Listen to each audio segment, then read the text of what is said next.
हमने इस बात पर चर्चा की थी कि मैत्रेय पुष्पा के उपन्यासों के शीर्षक कैसे हैं और उनकी भाषा कैसी है। उसी वक्तव्य के आगे हम आज बात कर रहे हैं कि उन्होंने अपने उपन्यासों में कुछ स्थानीय शब्दों का भी प्रयोग किया है जो अवसर विशेष पर बदल जाते हैं। जैसे अलमा कबूतरी उपन्यास में आचर शब्द का प्रयोग किया है, जिसे हम सामान्यतः आंचल के रूप में प्रयुक्त करते हैं। इसी तरह से ग्राहक शब्द को स्थानीय प्रभाव के कारण गाहक कहा जाता है। मैत्रेय द्वारा प्रयुक्त कतिपय शब्द समाज में नारी के प्रति पुरुष की सोच को भी उद्घाटित करने में पर्याप्त हैं। जैसे कहीं ईश्वरी फाग उपन्यास में लड़की के लिए बिन्नू शब्द का प्रयोग मिलता है। इसी तरह से कहीं कहीं पर लड़की को नागिन भी कहा गया। मैत्रेय जी ने अपने पात्रों से उनकी भाषा के शब्द ही कहलवाए हैं, इसलिए उनके पात्र और उनकी भाषा दोनों कहीं पर भी अस्वाभाविक नहीं लगते। सर्वत्र एक सहजता, सरलता, यथार्थता और प्रवाह देखने को मिलता है। जैसे उदाहरण के लिए, जय हो गौरी मैया, ऐसे ही आओ, भरी पूरी डोलो सोनपुरा के गली कूचन में, गौती डिकोली में, झवरा झखनवारा में, नरसिंहगढ़ गोपालपुरा में, डुडी खमा में, बहू ने गांव के लिए रिद्धि सिद्धि मांगी। अपने गांव की समृद्धि के लिए किस प्रकार से बहू अपनी भाषा में ही गंगा मैया से उनकी समृद्धि की का आवेदन कर रही है। पुष्पा जी ने अपनी भाषा में कुछ ऐसे शब्द प्रयोग भी किए हैं जो वर्तमान समय में लुप्त प्राय हो चुके हैं। जैसे चाक उपन्यास में अगर हम देखें तो कुटनिया शब्द है, लुगाई शब्द है। अगन पाखी उपन्यास में जल पिशाचिनी शब्द का उन्होंने प्रयोग किया है। ये शब्द क्षेत्र विशेष की भाषाई विशिष्टताओं को हमारे सामने उजागर करते हैं। लेखिका की भाषा में प्रवाह है, सजीवता है, रोचकता है और नवीनता है। उन्होंने यथा अवसर उपमानों का, शब्द प्रतीकों का, मुहावरे लोकोक्तियों का, विशेषणों का, कहावतों का और इसके साथ साथ गीतों का भी सुंदर सटीक प्रयोग अपने उपन्यासों में किया है। उपमानों का प्रयोग करते हुए हम उदाहरण स्वरूप ले सकते हैं बेतवा बहती रही उपन्यास से। बहू बकरी सी कांप गई, यहाँ बकरी सी कांपना उपमान का प्रयोग है। झूला नट उपन्यास में देखिए, दिमाग रुई की तरह धुना गया।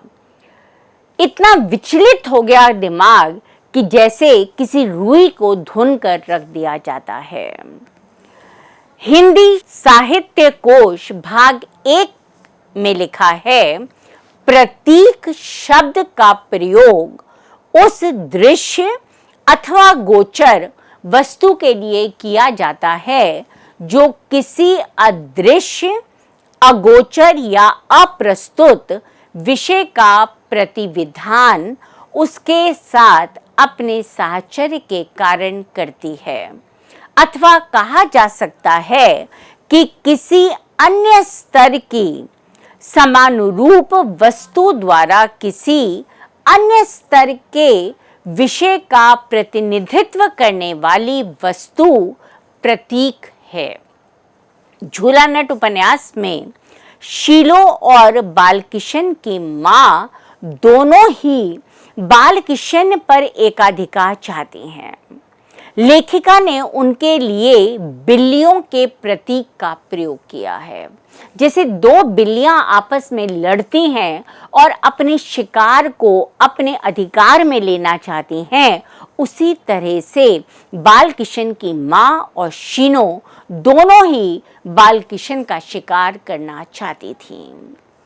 लेखिका की उक्ति है, इन दोनों के चलते मुलाजिम हूँ, अपराधी हूँ या कि शिकार, दोनों के चलते टुकड़े टुकड़े काटा गया बालकिशन, टुकड़ों में से बड़ा हिस्सा झपटने वाली बिल्लियों की तरह दो स्त्रियां। अलमा कबूतरी उपन्यास में जिंदगी को लेखिका ने नाव के प्रतीक के रूप में अंकित किया है। कभी कबूतरा बस्ती खिंचती है तो कभी थपेड़ा आता है। मनसाराम के गांव की ओर नाव खेने लगती है। कुल मिलाकर डूब रही है वह। दोनों किनारे दूर होते चले जा रहे हैं। इस प्रकार से जिंदगी को जीने के लिए, जैसे सागर पार करने के लिए, नदी पार करने के लिए नाव की आवश्यकता होती है, ऐसे जिंदगी को पार करने के लिए भी कबूतरा जाति को नाव की आवश्यकता हुई। इतने थपेड़े उसे जिंदगी में पड़े कि वो किसी तरह से अपने जीवन को जी रही थी। विशेषणों का प्रयोग लेखिका की भाषा की विशेषता रही है। बेतवा बहती रही में से देखिए, लंबा छरहरा नव किसले सा कद। इसी प्रकार से चाक उपन्यास से उदाहरण प्रस्तुत है, करुण खूंखार हाहाकार। अलमा कबूतरी उपन्यास से अगर हम देखें तो यादों ने दिल में सुराख कर डाले। इस प्रकार से लेखिका ने बहुत सुंदर विशेषणों का प्रयोग किया है। उनके उपन्यास मुहावरों और कहावतों से भरे हुए हैं। उदाहरणार्थ, झूला नट उपन्यास से पुदीने के पेड़ पर चढ़ना, धजी का सांप बनाना। इसी प्रकार से अलमा कबूतरी उपन्यास में उन्होंने जिन मुहावरों का प्रयोग किया है उनमें से कुछ हैं, हाथों के तोते उड़ जाना, सागर में राई होना। ऐसे ही अगन पाखी उपन्यास से हम ले सकते हैं, राई का पहाड़ बनाना। तो हम देख रहे हैं कि किस तरह से अपने भाषा को अलंकृत करने के लिए, सजाने के लिए, सुंदर बनाने के लिए लेखिका ने स्थान स्थान पर मुहावरे और कहावतों का सुंदर प्रयोग किया है। लेखिका ने अपने उपन्यासों में गीतों का भी प्रयोग किया है। लोकगीत किसी भी संस्कृति के बोलते हुए चित्र माने गए हैं। लोक गीतों में लोक जीवन, वहाँ का हर्ष उल्लास, रीति रिवाज, सुख दुख, नारी जीवन से संबंधित समस्याएं, नारी की सुरक्षा, इन सभी को वहाँ के लोग एक मोती की तरह पिरो कर रखते हैं। लेखिका ने इदन मम से में गीतों का प्रयोग किया है। सुआटा आयोजन में गाए जाने वाले गीत को हम उदाहरण के रूप में ले सकते हैं।